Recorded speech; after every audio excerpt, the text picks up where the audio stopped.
ပျော်ရွှင်စရာပန်းခေလမ်းမှာဘဝတင်မှာမေးပြောပါစေ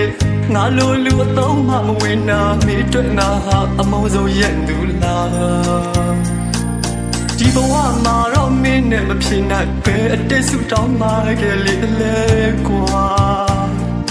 မျောလင့်ထားတဲ့စိတ်ကူးတချို့ဟာလမ်းခရီးတော့မှအိမ်မက်လို့ဖြစ်လာ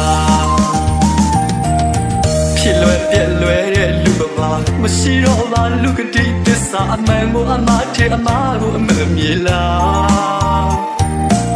အကျိုးလို့ညောင်ရည်လောင်းတယ်လို့အလိုရှိမှချစ်အောင်ဆောင်ပြလာမာယာများတဲ့လူလောကမှာအချစ်မှလည်းအတူအယောင်တွေပေါ်လာ